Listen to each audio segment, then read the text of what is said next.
There are conflicting reports, although we have heard from our own federal government now that those individuals who are previously being reported as choosing to leave, or India recalling them, have been expelled by the Canadian government, reportedly because of their connections, or they are people of interest in ongoing criminal investigations. And that is what the RCMP was talking to us about, what they have discovered in their investigations into what they have described as organized crime in this country, connected directly to the Indian government and affecting directly South Asians living in this country. A complicated story. Let's turn to CBC's Tricia Kindleman, who is sitting beside me. We have been listening to that press conference together. I wonder for you, what were the key takeaways? Yeah, well, there was definitely so much information in there, Natasha, but unfortunately we are still left with some questions as well. So now there were initially a ton of questions surrounding why now, why this, what's going on. And of course, a lot of those questions were, how does this relate to the killing of Sikh activist Hardeep Nijjar back in June of last year?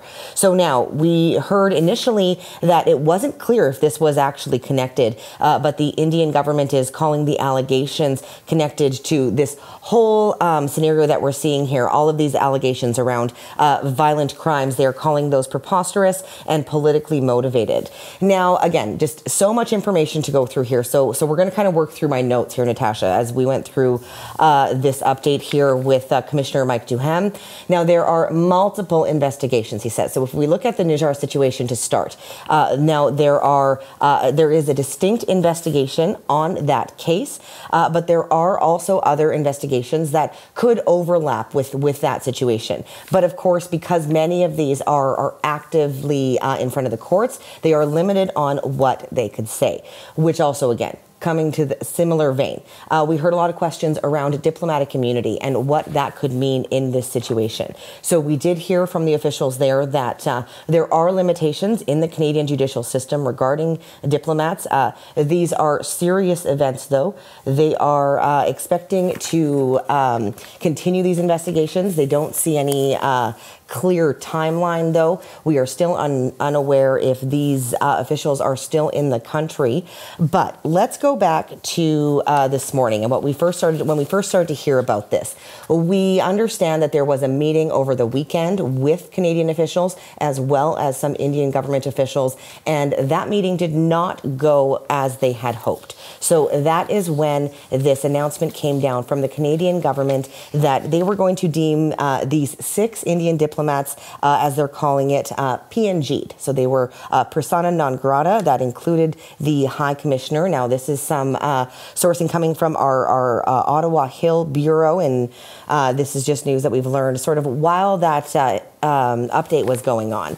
So now we also saw this morning there was a call for in India for Canada's High Commissioner there, rather. So let's take a charge d'affaires. Thank you. Sorry about that. The charge d'affaires in India. He was called to an official meeting there. Let's hear what he had to say after that meeting.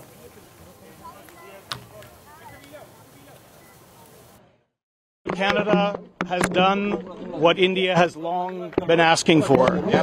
Canada has provided credible, irrefutable evidence of ties between agents of the government of India and a murder of a Canadian citizen on Canadian soil.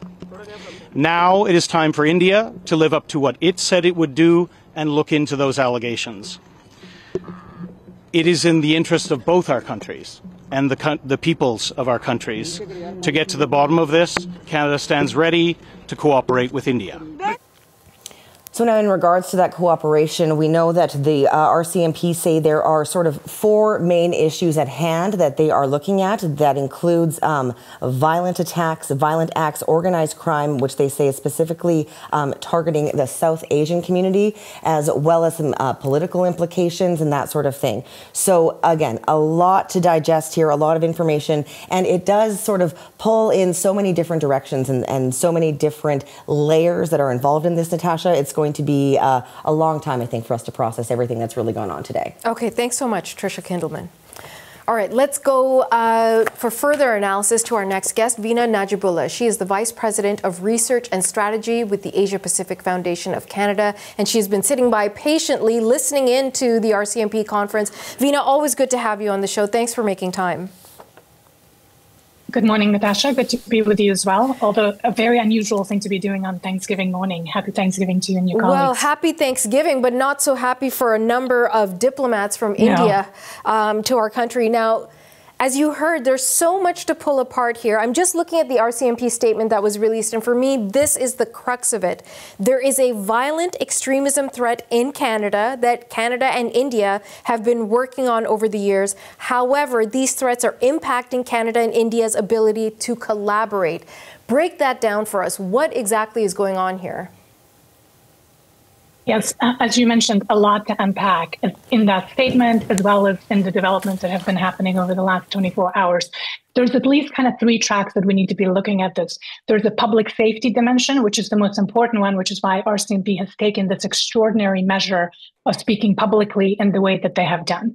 There's an ongoing threat to Canadians here in Canada, and that's why they're acting. There's a diplomatic track where we're seeing action to expel Indian diplomats, the 6 Indian diplomats that Canada has taken the measure to expel, which is, again, an extraordinary, unprecedented set of events. We have now heard that there's a national security element as well, where we're looking at a wide campaign that has been going on for years of transnational repression here in Canada. Dozens of cases of potential links with Indian agents in homicide, in extortion, in coercion.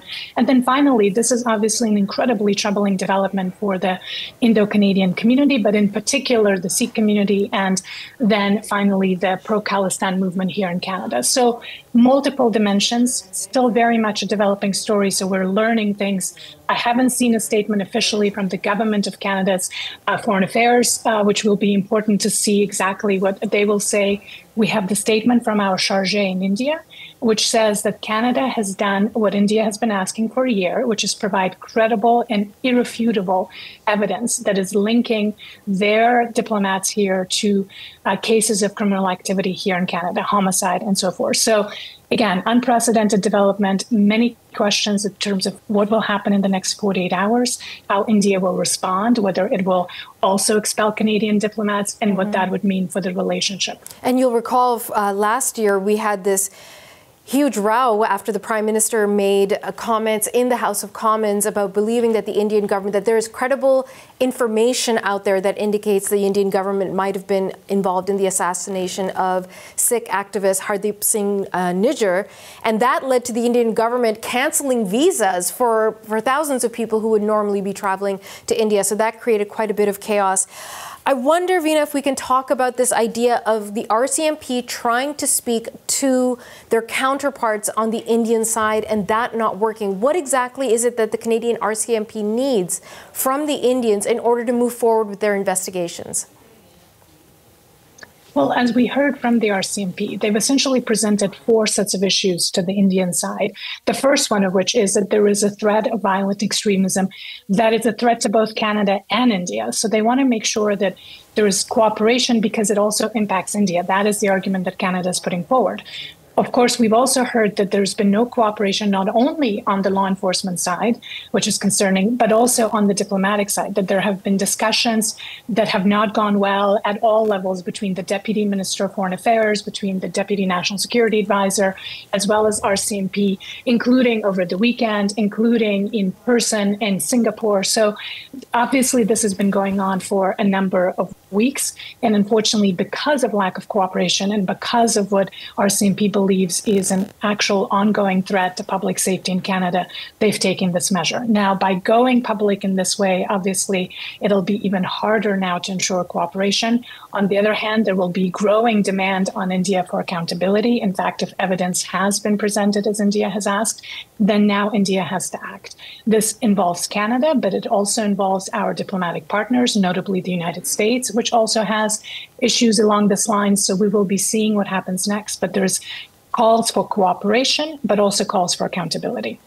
Veena, with the India example, for many observers, it's hard to understand the dynamics of this situation? Because when we talk about foreign interference with these police agents, these government agents operating inappropriately on Canadian territory, you think about the Russians, the Chinese, the Iranians. These are governments that our government is diametrically at odds with. But the Indian government is, although not perfect, a functioning democracy. This is an English-speaking nation. It claims to be the biggest democracy in the world, and yet increasingly there is evidence that there is wrongdoing afoot. How do we circle that square? Because it really is an unusual example when we're talking about these actions of interference in our national politics. Indeed, you're absolutely right. The cases of transnational repression and foreign interference that we're normally familiar with do have to do with adversarial states like Iran and Russia and China.